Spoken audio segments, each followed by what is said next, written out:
This episode of Walt Disney World Today is being sponsored by MEI and Mousefan Travel. And take a vacation and make a difference, too. Mousefan Travel is teaming up with Stacey Aswad from WDW's Top 7 Must-Sees to fight animal cruelty and homelessness. Just visit mousefantravel.com and book your trip by August 31st, 2008, and we'll make a donation to Stacey's animal charities. Already booked your trip? You can still help. Just follow the link at mousefantravel.com to visit Stacey's official site. Just make a donation of $20, and she'll send you an autographed picture, too. Thanks for helping us make a difference.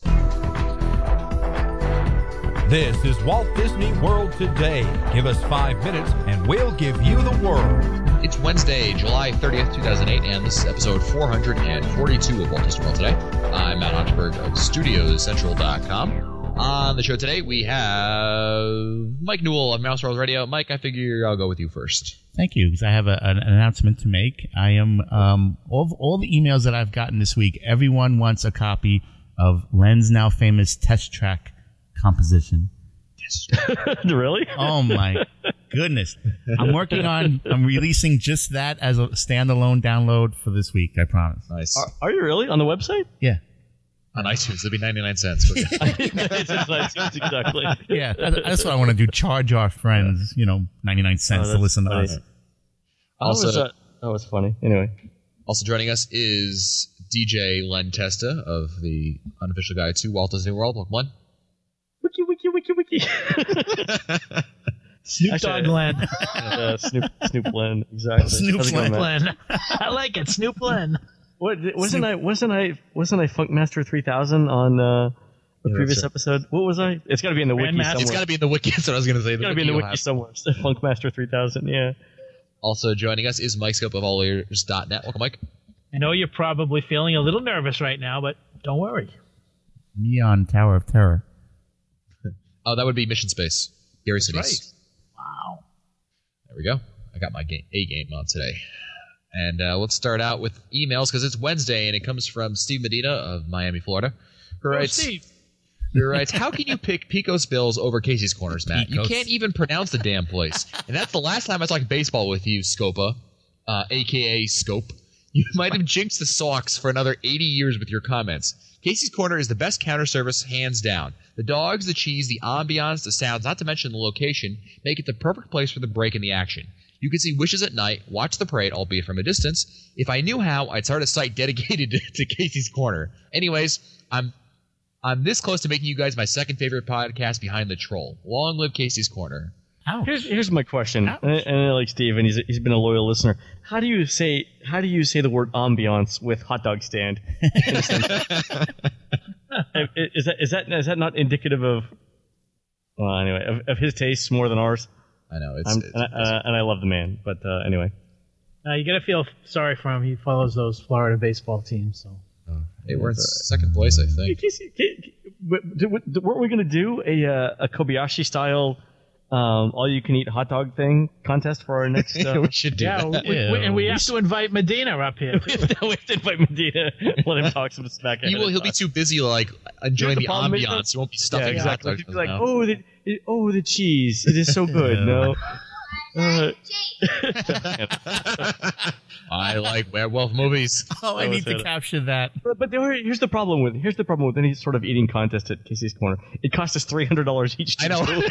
Everyone will be out by 3 because we're not paying more than $24 for 3. All right, $50 I'm out. $50. Next email's from Ken in Richlands, North Carolina. Carolina. Carolina. Oh, Carolina. Is that near Raleigh? Who writes, Dear Matt, Mike, Len, and if present, the lovely and vivacious Annette. Annette's not here. I don't know. I think she's on another podcast. It's Ken from Richlands, North Carolina again. Imagine my surprise at hearing my comments on episodes 430 and 433. Not even my wife values them, so I was glad that you found them helpful. Nice. Yeah, join the club. Once again, I do not have a question, but have some comments. On episode 430, I heard a question from an English chap who wrote in to say that they'll be spending 17 days at Scopa Towers and was looking for a large room. Well, that certainly explains the tough gun laws in England, but I'll stick to the point and discuss accommodations. This year, we decided to spend more time in the world and spend 10 nights. With ticket only costing an additional $2 to add days after 7, this seemed like a good idea. The only thing I was concerned with was the 5 of us spending that many nights in a hotel room. Even though the comfort suites are good size for a family of 5, it still would have been a tight quarters for something like to say. So this year we booked a vacation home from OrlandoVacations.com. By calling and asking for the best rate, we got a 4-bedroom, 2.5-bed home for $107 a night. Total bill, including tax and one-time cleaning fee, came out to about $127 a night. Yeah, you can't beat that. For 4 bedrooms? Yeah. Yeah, that's crazy. I think vacation homes are a fabulous deal. Even now, I mean, the hotel room rates are averaging for September, let's say, $103 a night, plus tax and everything. So to get a 4-bedroom room for $127, that's a ton more room. Yeah, Ken writes once you decide you're staying off-site, it's almost a no-brainer. Ken writes, as much as I was a believer in saving some money by staying off-site on West Highway 192, I'll spend a little extra on the house and stay comfortably a few extra days in the future as well. If you want the full Disney experience, stay on-site. If you want spend most of your time at the parks and not the resorts, then the vacation home option may be a good choice for longer stays where you want to have a little more quote-unquote breathing room. As always, love the shows in the comments the listeners leave on your website after the shows. Keep up the great work and have a magical day. Ken? Oh, that's true. Next email's from J.Co. Direwolf, who's that's his name on WWT.com and Subsonic Radio. Hoorah! All right, so you've talked about the chicken exits before on the show. I've been many times to the world, but I've never taken any of the chicken exits. So my two-parter question is, are the exits themed? And are any of the exits worth taking to see the theming? Disney seems to theme everything that the guests might see. So wouldn't it make a bit of sense to let them down the chicken exit that's just a sterile corridor, like the Utilidors, which I've been in, but that's another story. I'm trying to think of the ones that are... The one at Tower of Terror is rather unthemed. You go through a themed hallway, and then you just go into an elevator that looks like an elevator that you'd find anywhere. It's unthemed, and then they just drop you off in the basement over there, which again you return to a guest area. Rock and Roller Coaster is similar, although in Rock and Roller Coaster, it's an alley, right? I mean, it's not that nothing much to see there. Although there is a ride vehicle you can sit in. It's good for like pictures and stuff. I guess it's for like testing, but at least you can take a photo of it and pretend that you were actually in there. Can you guys think of other exit lines in terms of if they have queues or not? I've been escorted out of a Haunted Mansion and it's themed. Just the way he said it, I've been asked to leave. No, I wasn't asked to leave. I was just and it wasn't even a mutually agreed upon exit. It was I wanted to go, and they led me down, and it's a themed corridor. Everest is pretty simple because there is none. I mean, you would just walk down the platform to the gift shop over there, so that's not going to be anything over there. I'm trying to think of like the major rides. I've never really, I mean, other than Tower and Coaster, which I did just to see if I could do it, the exit, the chicken exit, because obviously the studios I wanted to see what it was about. I haven't really done any of the chicken exits at the other parks. Newell, have you had any experience with it? No. I've done Space Mountain, but it was years ago. But I mean, so it's themed because it's in the building. Right. Yeah, that sounds familiar. I took the chicken exit from the Teacups one year, but it didn't seem to be themed. Yeah. the bushes behind it. The bushes. Yeah. I think most of them are Matt themed. Next email is from Tom Murray of Rockaway, New Jersey, who writes, Dear Walt Disney World Today Show, I'd like to start out by saying that I love your show. Your insights have proven to be as valuable as they are entertaining. I finally coerced my parents and younger sister's family to accompany us to the world. My parents and sisters both enjoy fine cuisine, and I would really like to show them that Disney is more than just mac and cheese and hot dogs. I'm hoping to coordinate the best dining experience Disney has to offer.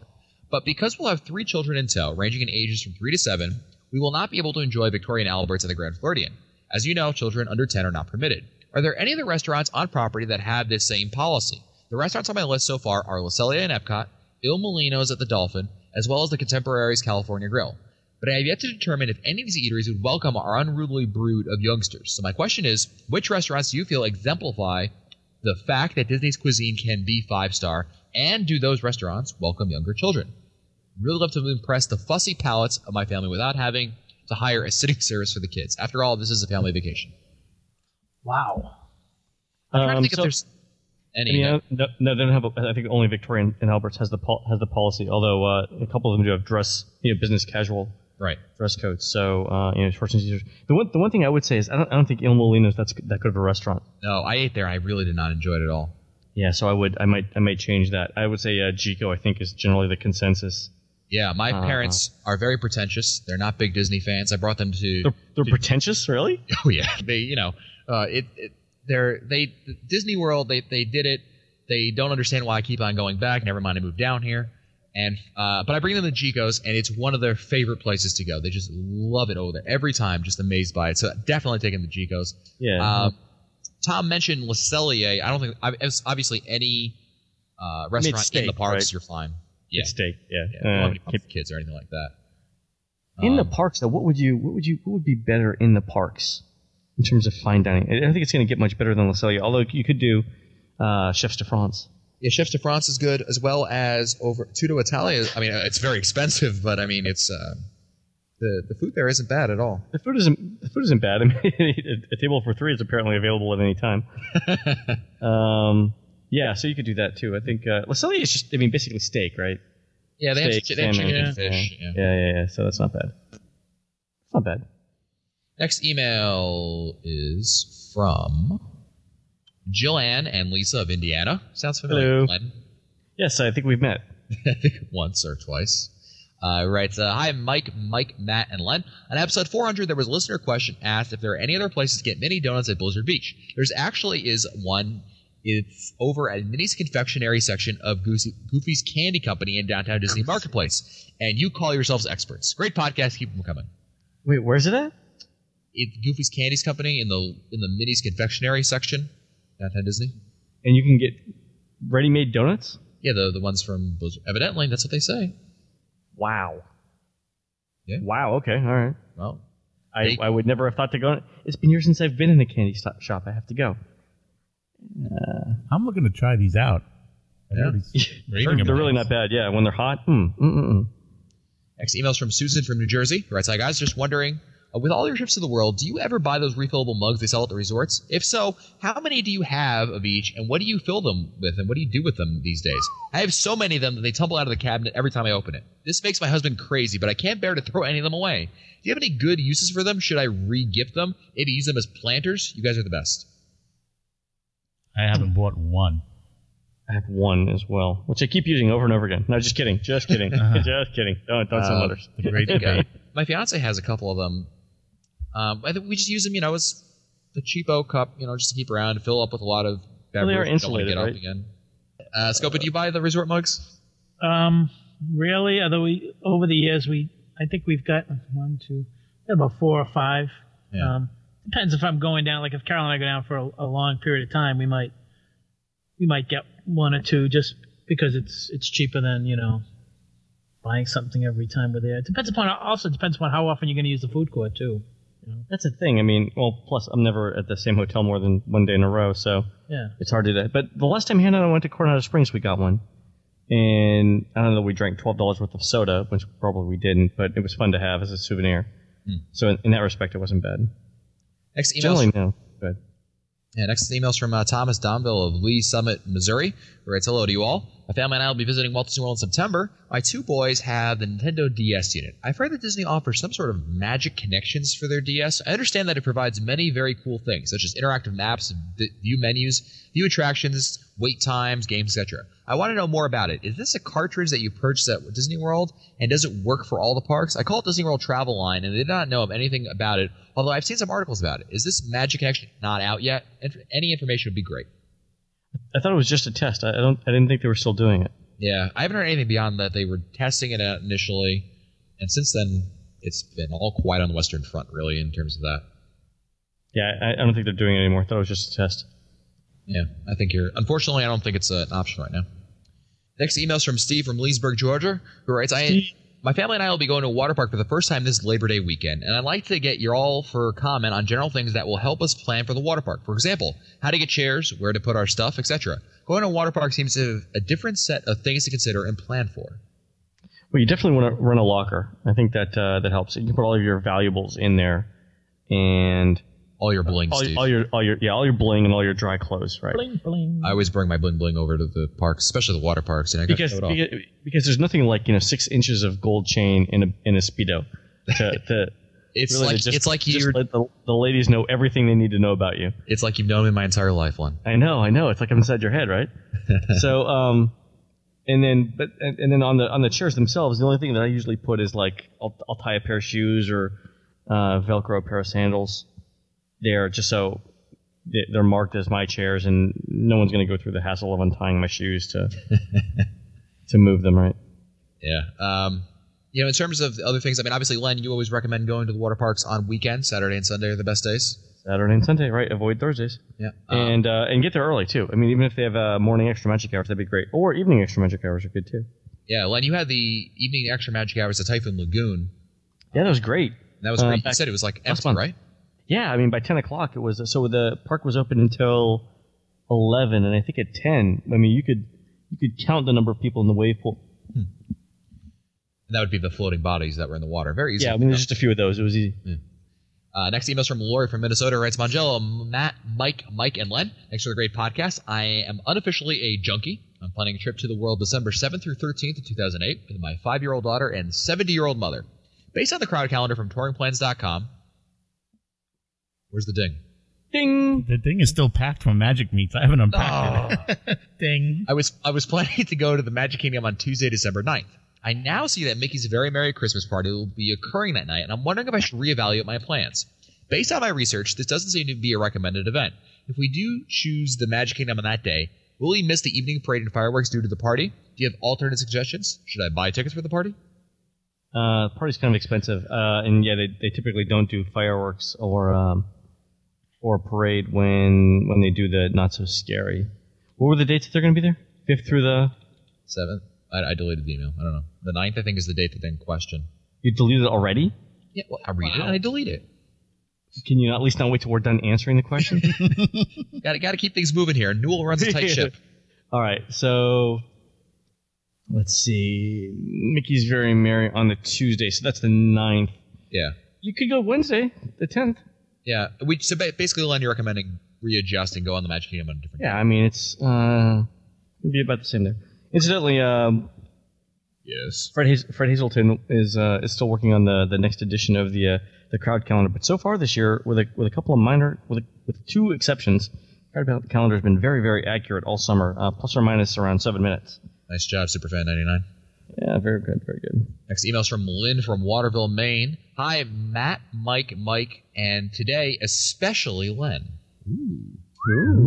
By the time you answer my previous questions about the origin of Scopa Towers, I had already discovered the inside jokes and the wiki. Maybe you need more listener email shows. I really enjoy all that you do. Here's my question for Len. I've read the 2008 unofficial guide to Walt Disney World and studied up on touring plans. Ding. I do understand the importance of the plans, but are the plans as important in December as they are in high season, or can I be a little more freewheeling in December? Because of the business of publishing, and since I listen to too many podcasts, I recognize how quickly a book can hold out-of-date information and park name changes, restaurants closing, and the like. When will the next edition come out? Thanks for all the great info. So the next edition will be out 3rd week of August, like around the 20th or 21st.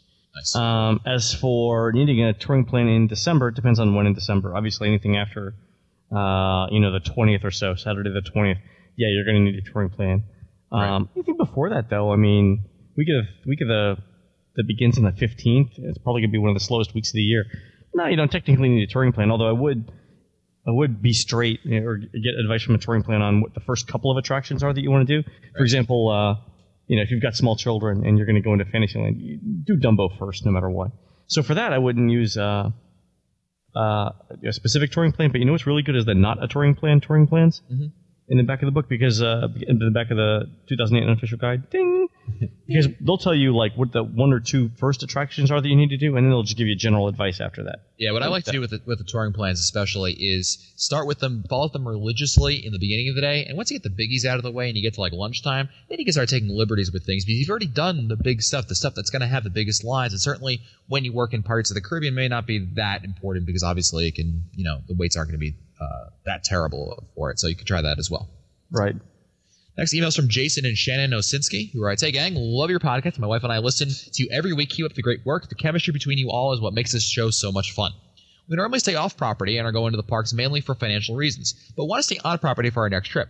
What makes Scopa Towers better than staying off property? Does it feel like you're part of the magic, as it seems pretty detached from the rest of the world? What advantages does staying there give besides extra magic hours and being a bit closer?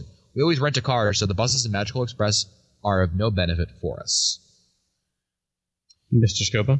No, I had a feeling that I'd be called. All Not like right. Eeyore. I guess I'll... Okay, well, here we go. Gosh. You're just, or you could be like Marvin from Starvin' Marvin? No, Hitchhiker's Guide to the Galaxy. Yeah, everything's just gonna end in tears. I just know it. I love that book, the series. That's great. Yeah. Anyway, go ahead, Scopa. Okay.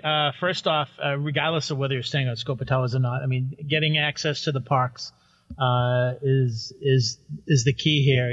The extra magic hours, and if you've never had the opportunity to take advantage of extra magic hours, then you really don't know what you're missing.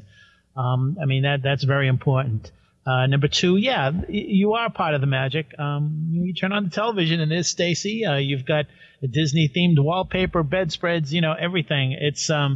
You're encompassed in the Disney magic, so to speak, or the Disney culture 24/7. And that's something, and if you've never experienced it, it's tough for you to understand it. I think that also, even though, I think all four of us agree that it's better to have a car than depend upon Disney transportation. So you may find that the Disney transportation may be to your liking. You may say, hey, maybe I really want to be on vacation and not have to drive. There's so many things. There are so many other things that, for instance, if you purchase a souvenir at a theme park, you can have that returned to your resort and you pick it up at the store. There are a lot of little things that you may not realize until you actually spend some time on the property. Yeah. Any guys, can you add anything else? Obviously the resorts are closer, and it may not be that much closer, but it is a big difference. I'll tell you that I live 2 traffic lights from downtown Disney, but from when we do stay on Disney World property, it seems like it's so much closer to be able to go to the resort and just go there rather than have to get on some major road, some thoroughway to bring us back to where we live. It doesn't sound like it, but it really does make a big difference. Being that much closer to it. Obviously, you get extra magic hours, which is a huge bonus, I think, because it gives you the opportunity to go there. Because you know what? At night, we often poo-poo it, but you know what? Just being in the park is cool. Even if you don't ride anything, maybe you only do one thing, just being in the park at night, having that opportunity, I think, is a fun thing for you to be able to do. Like Mike said, there's also some other benefits like dining plan, like having your stuff sent. Scopa? Well, one more thing about the extra magic hours. If you think about it, think about the price of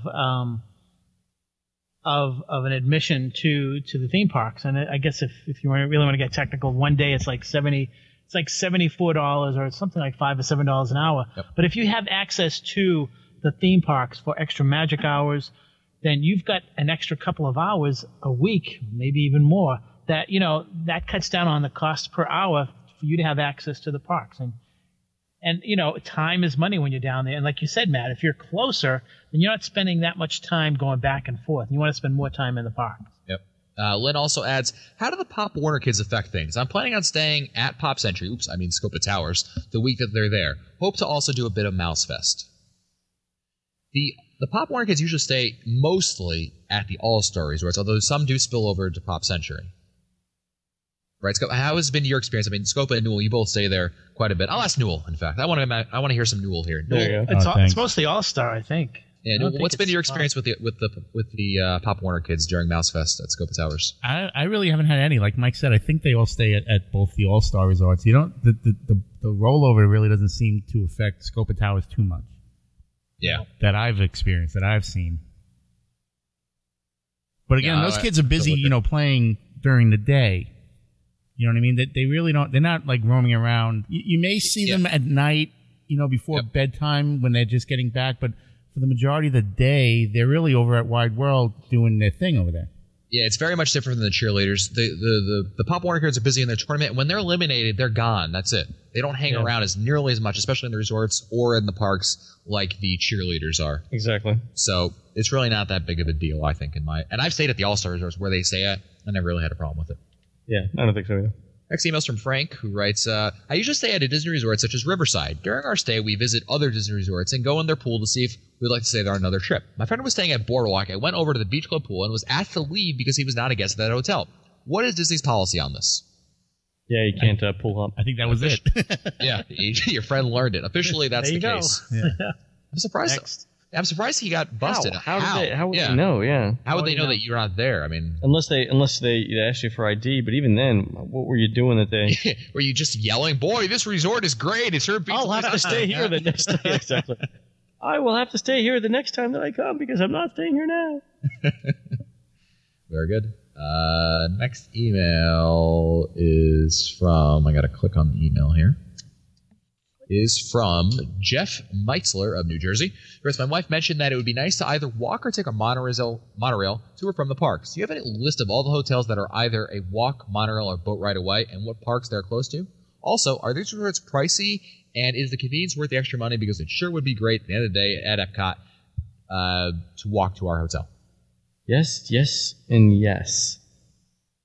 Okay. What was the first question? All right, so they want to know a list of hotels that are you can either walk, take a monorail, or have a boat ride. So let's start with monorail is the easiest one. Monorail resorts are Contemporary, Grand Floridian, Polynesian, and that's it.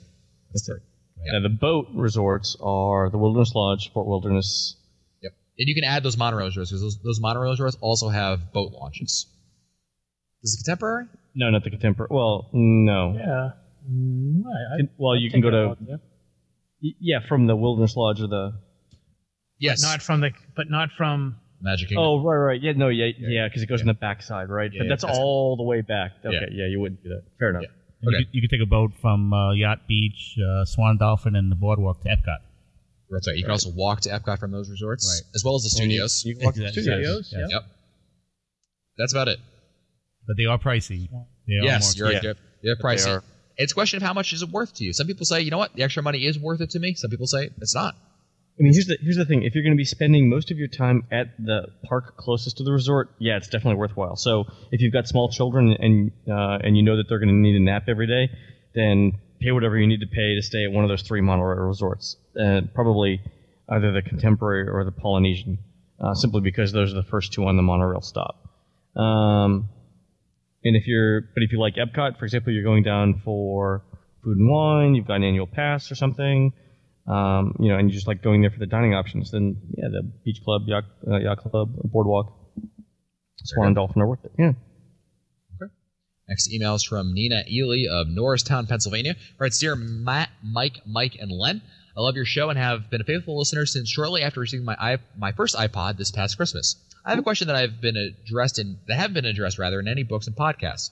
My husband and I are visiting Walter's World in December this year with another couple.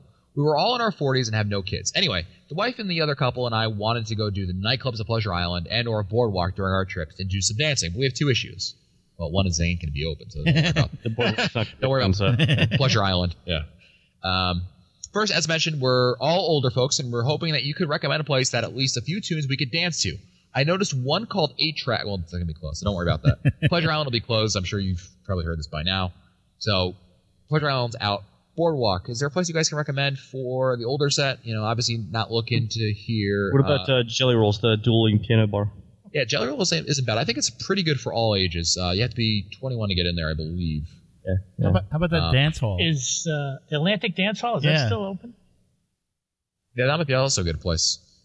She wants to know also the vibe of these places, of these different clubs, like Jelly Rolls or, they're looking to avoid spring break atmosphere with large drunk crowds of waitresses offering us Jello shots every 5 minutes. That's not going to happen over there, yeah. Jelly none of those places, yeah. Yeah, that's at Newell's. That's at Key West. Yeah.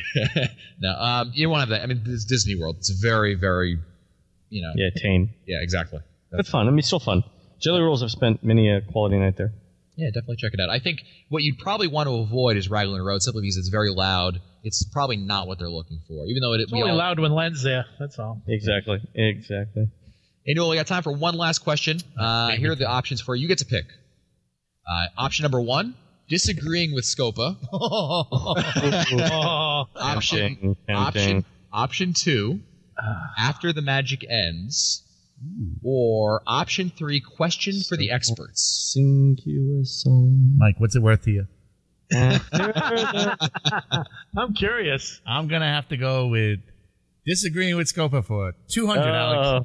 Oh, man, this is a long email. Here we go. Wait, awesome. Let me get comfortable. Hold on. Wait. Kelly Ballard of Greenville, South Carolina. Right, hi, guys. I have a question. I've been listening for quite a while and was glad to hear one of my questions read on the air a while back. I want to disagree with Scopa on something, and I have a question for each of you.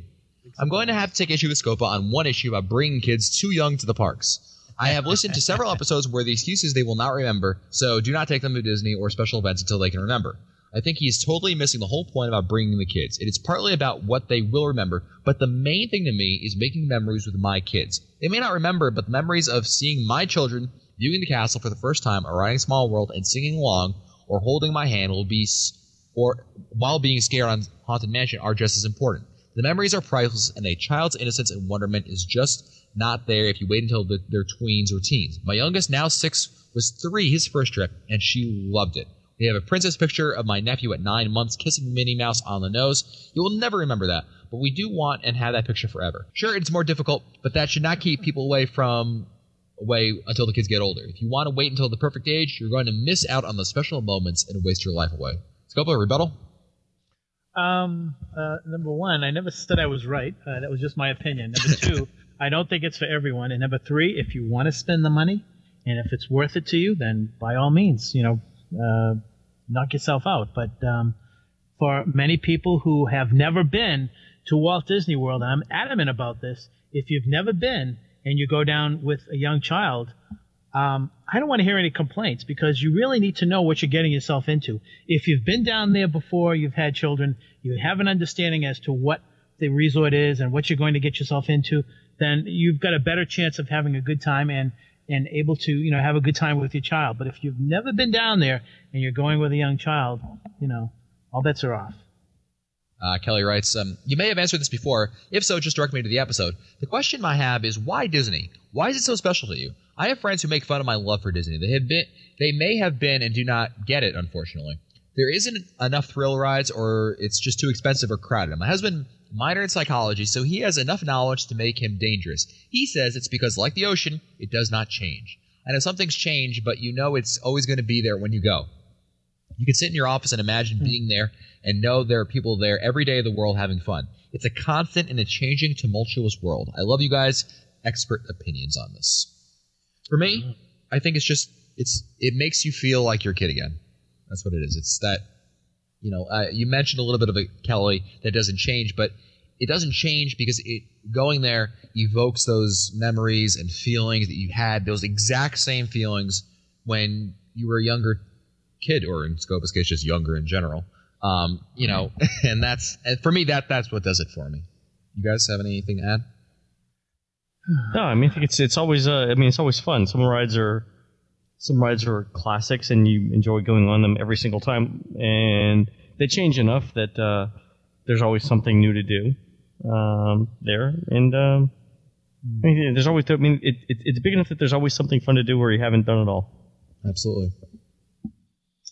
Well, Scopa, I think for your answer, I think you'll agree with me after I say it. You should. I'm gonna link in the show notes to your speech at Magic Meet, for 2007, your keynote speech, and I think that'll explain it. Yeah, I think you're right, man. I was just going to say I've probably written about this many times. I've spoken to it. I think that if I had to, put it together in a very tight little, explanation, I think that for a lot of people, especially those of my generation, a lot of us recall watching Wonderful World of Disney on, Gladiators, the invention of fire. I remember the invention of fire.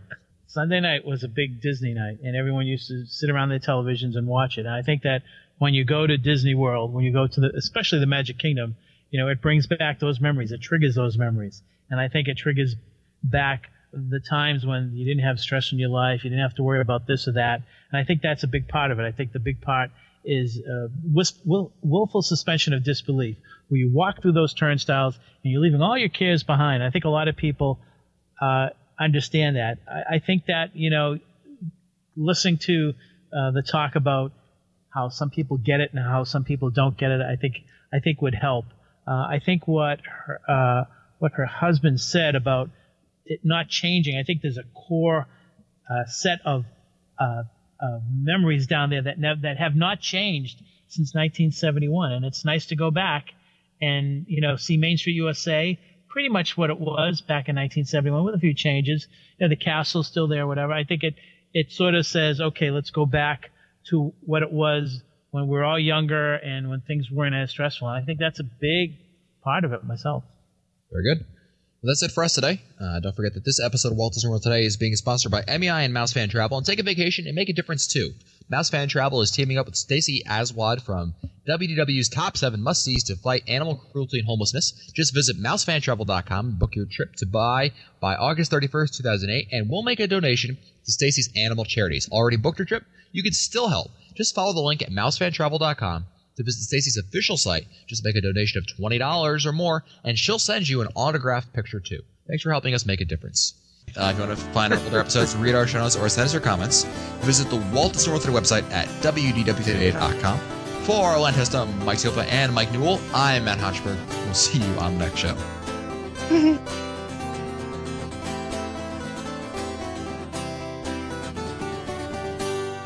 This has been a production of Mouse World Radio.